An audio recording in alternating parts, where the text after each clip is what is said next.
I'm Elowin, a 33-year-old software developer who thought I'd hit the jackpot, marrying into a flawless, picture-perfect family. Spoiler alert, it was a disaster waiting to happen, and I was dead wrong. But before I dive into that chaos, let me tell you about my real hero, my mom, Isolde.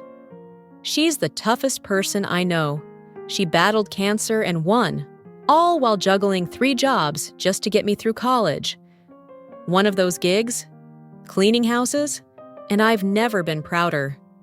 Today, she runs her own small cleaning business, giving flexible jobs to women who need a lifeline. That's my mom, forever turning her struggles into strength for others. If you love stories of resilience, reclaiming justice with style, and rediscovering your worth, hit that subscribe button for Graceful Revenge now. Don't forget to turn on notifications so you never miss a video. Let's dive into the power of elegant revenge and life's deepest lessons together. When I first met my mother-in-law, Serafina, at their sprawling mansion in Greenwich, I thought she was just a little particular. "Your mom must be so proud you've moved up in the world," Serafina said, flashing a polished smile. "Actually, she's my inspiration. She built her business from the ground up," I replied. "How quaint.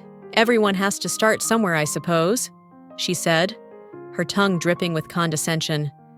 Though some of us were fortunate enough to start at the top. I should have recognized the red flags then. My husband, Torin, isn't like his mother. "Babe, don't let her get to you," he'd say after one of her cutting remarks. "Mom can be particular. She did the same thing to my college girlfriend because her dad was just a dentist." Torin's sister, Lysandra, was more direct. "Oh, that's just how she is about status," Lysandra told me over lunch. "Nothing's ever good enough. She made my best friend cry at my sweet 16 because her dress was off the rack." "Does she treat everyone like they're beneath her?" I asked. "Just wait for the family gatherings," Lysandra replied with a sigh. "That's when she really shines. Last Christmas, she made our cousin's wife serve drinks because she used to bartend in college. I vented to my mom about it over Sunday brunch. Honey, some people are so empty inside they need to make others feel small just to feel big, Isolde said, her voice steady as ever. I just want things to work out. Torin is great, and his dad, Peregrine, seems nice enough. Peregrine's nice but spineless, Lysandra said when I mentioned it the next day. Mom controls everything, parties, charities, their entire social circle. She even picks out his clothes and tells him who he can golf with. How do you handle it? I asked. I moved 3 states away, Lysandra said, stirring her coffee nervously. But now that you're here, she hesitated, just watch your back. Serafina has a way of making problems disappear. My last serious boyfriend, he got a dream job offer in Singapore after Mom decided he wasn't good enough for us. I brushed it off, determined to focus on my new life with Torin. We were happy in our little bubble, but Serafina's perfect family parties were impossible to avoid. Torin, sweetheart, the Memorial Day gathering is coming up, Serafina announced over dinner one evening. Elowin, dear, do try to dress appropriately this time. Those Target dresses you favor are better suited to casual outings. My clothes are fine, Serafina, I replied firmly. I dress professionally for my job at a major tech company. Of course, they're fine for your usual circles, but we have standards to maintain. The Vanderbilts will be there, and you know how they talk. Torin squeezed my hand under the table, and I squeezed back. Neither of us realized how that gathering would change everything. Just be yourself, my mom told me when I called her that night, tears in my eyes. If she can't appreciate you, that's her loss. You're a successful woman with a good heart. If only I'd known then what Serafina had planned for that party. I was still trying to play nice, still hoping to be accepted into a family that looked so perfect on the outside. But sometimes, the prettiest facades hide the ugliest truths. This family's facade was about to crack wide open. The Memorial Day party was in full swing at their estate, with champagne flowing and guests mingling around the garden fountain, when Serafina approached me. She carried something behind her back. Her smile was as polished as ever, but there was a glint of malice in her eyes. "Oh, Elawan, dear, I have just the thing for you," she said sweetly, drawing the attention of the nearby guests. Slowly, she revealed what she was holding, a stack of cleaning rags, neatly folded and tied with a ribbon as if they were some sort of prize. The chatter around us died instantly. "Since your mother was so experienced in this area," she began, her voice dripping with mock sincerity, "I thought you might help ensure everything stays spotless during the party. It's in your blood, after all." My hands trembled as I stared at her, barely able to process what I was hearing. "Excuse me?" "Well," she continued, unbothered by the growing tension. "Your mother did spend years scrubbing toilets, didn't she? Even during her unfortunate medical situation. Such dedication to menial work is admirable." Before I could find my voice, Torin rushed over. "Mom, what are you doing?" "Just trying to make Elawan feel useful, darling," she said, her tone so saccharine it made my stomach churn. "We all know she's more comfortable with domestic tasks." Lysandra appeared at my side, her face a mask of anger. "You've gone too far, Mother." "I'm simply acknowledging her heritage," Serafina replied, with faint innocence. "Not everyone can be born into proper society." The words pierced through me like daggers, but I stood tall, my voice rising to match the fury in my chest. "My mother beat cancer while keeping me in school," I said firmly. "She built a successful business from nothing." "What exactly have you built, Serafina?" Serafina's smile faltered, replaced by a flash of fury. "How dare you speak to me that way in my own home?" She turned to Torin. "Are you just going to stand there and let her insult me?" "Stop it, Mom! You're embarrassing yourself!" Torin snapped. "Peregrine!" Serafina shrieked, turning to her husband, who was loitering nearby with a drink in hand. "Come control your son." Peregrine wandered over, looking more annoyed than concerned. Now, everyone calm down," he said, waving his free hand lazily. "I'm sure Serafina meant no harm." "No harm?" Torin said, his voice sharp. "She just insulted my wife and her mother in front of everyone." "She's simply concerned about appearances," Peregrine mumbled, avoiding his wife's glare. "Like she was concerned when she sabotaged Lysandra's engagement." I shot back. The crowd gasped audibly, and all eyes turned to Serafina. Her face turned ashen, her poise cracking. "Who told you about that?" she hissed. "I did," Lysandra said, stepping forward. Her voice was calm, but her hands were clenched into fists. "I told her everything, about Thane's mysterious job offer, about all your so-called interventions over the years." Serafina's composure shattered. "Those decisions were for the good of this family." "No, Mother," Lysandra retorted, her voice cold. "They were for your ego." Serafina turned to the gathered crowd, her desperation showing. "Everyone, please excuse this unfortunate display. Some people simply don't understand our ways." "Your ways?" I laughed, unable to hold back anymore.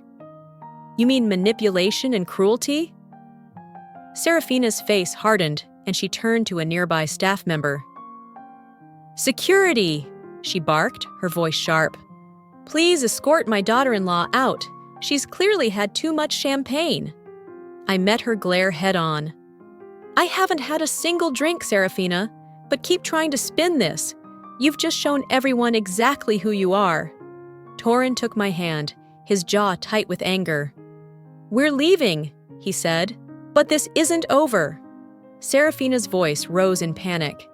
If you leave with her, don't bother coming back. Gladly, Torin replied, his voice steady. I choose my wife. As we turned to leave, Lysandra stepped forward. I'm done too, Mother. Enjoy your perfect little world alone. We walked out together, leaving Serafina standing frozen, still clutching those ridiculous cleaning rags. Around her, the guests whispered, her carefully crafted image crumbling in front of the very people she had worked so hard to impress. But this was just the beginning. I didn't know it at the time, but Lysandra was sitting on information that would bring Serafina's entire empire crashing down. After the disastrous Memorial Day party, Lysandra invited us to her apartment. As soon as we sat down, she opened her laptop, her face a mix of determination and anger. Remember when I worked at Dad's company last summer? She said, clicking through folders. I found something interesting in the accounting records. What kind of records? I leaned in, my heart racing. Lysandra turned the screen toward us. Look at these transfers. Mom's been siphoning money from Dad's company through a fake charity organization she created. Torin's eyes widened as he stared at the numbers. $500,000. Where's it all going? Lysandra snorted. Designer clothes, secret spa trips, and get this, paying private investigators to dig up dirt on anyone who marries into the family. She hired private investigators? I asked, stunned. Oh, it gets worse. Remember my ex, Thane? She paid his boss to offer him that job in Singapore. She wanted him gone because he wasn't good enough for us. Before I could respond, my phone buzzed. A message from my boss popped up. We received an anonymous email claiming you stole proprietary code. My stomach dropped. You've got to be kidding me. She's trying to ruin my career now. Classic move, Lysandra said, pulling up more documents. She did the same thing to Dad's secretary last year when she thought the woman was getting too friendly with him. Torin was pacing the room, running his hands through his hair. We need to take this to Dad. Wait, I said, checking my phone again. A text from Isolde appeared. Serafina's been posting horrible things about me online. Fake accounts calling me a gold digger who faked cancer for money. Lysandra's jaw tightened. She's been doing that for years. Look at this. She opened another folder filled with screenshots. Fake reviews tanking businesses, burner phones she uses to harass people, even anonymous complaints filed against family members. Torin pointed at a bank statement on the screen. She's draining Dad's retirement accounts for all of this. Before we could process the full scope of it, Isolde called. Someone just contacted all my cleaning clients, telling them I'm under investigation for theft, she said, her voice trembling. That's it, Lysandra snapped, grabbing her keys. We're taking this to Caspian. Caspian was Dad's business partner, and he'd already been suspicious of Serafina's spending for months. He'll help us, Lysandra said confidently. These fake charities are using the company's tax ID numbers. It's all fraud. Just then, Torin's phone buzzed. Mom's trying to get Dad to make me sign a postnup, he said, reading the text aloud. Says she doesn't trust me with the family money. More like she doesn't want anyone digging into where the money's going, Lysandra said bitterly, closing her laptop. She's getting sloppy, but we need to be careful. Too late for careful, I said, my voice steady. She's been destroying lives for years. It's time to end it. At Serafina's annual charity gala, her carefully constructed world began to crumble. The night started as usual. Lavish decorations, expensive wine, and a crowd of socialites hanging on her every word. Serafina stood at the podium, accepting yet another award for her so-called philanthropic work, when Caspian interrupted. "I have some questions about the family foundation's finances," he said, standing in the middle of the crowd. Serafina froze, her smile faltering. "This isn't the time or place, Caspian," she said sharply. "Actually, it's the perfect place," he countered. "Would you like to explain where the $500,000 went?" The room went silent as Peregrine stepped forward. Confusion etched across his face. "What's he talking about, Serafina?" "Nothing, dear," she said quickly, her voice trembling. "Just a misunderstanding." "The only misunderstanding," Lysandra said, stepping into the room with a stack of papers, "is that we trusted you all these years." Serafina's composure cracked as she looked around for support. "Security!" she barked. "Remove them!" "They won't help you," Caspian said, holding up his phone. "The FBI is already reviewing the evidence of your embezzlement." Murmurs rippled through the crowd as Serafina gripped the podium, her knuckles white. "Peregrine, darling, don't listen to them." "Like you didn't want me to listen when the secretary tried to warn me about missing funds." Peregrine's voice was cold. "Or when our accountant quit suddenly last year." "I did everything for this family," Serafina cried. "You mean like hiring people to destroy my mom's business?" I stepped forward, my voice steady. "Or creating fake social media accounts to harass people?" Serafina's mask shattered completely. "You gold-digging little—" "Careful, Mother," Torrin said, cutting her off. "The reporters you invited are still here, and they're still recording." The whispers around us grew louder as her precious social circle began backing away. "You can't prove anything," Serafina spat, desperation in her eyes. "Actually," Caspian said, projecting documents onto the screen behind her, "we can prove everything." Peregrine stared at the evidence, his face pale. "Our retirement accounts, empty?" "I needed that money," Serafina pleaded. "For what?" Lysandra demanded. "To ruin lives, to buy silence, to destroy anyone who threatened your perfect image?" The murmurs turned to open disdain as guests started heading for the exits. "Peregrine, please!"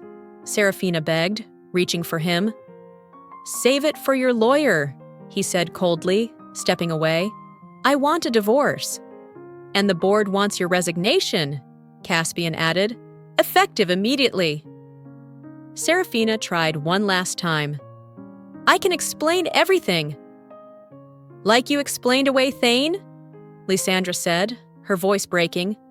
"Or Oriana's restaurant, or every other life you've ruined?"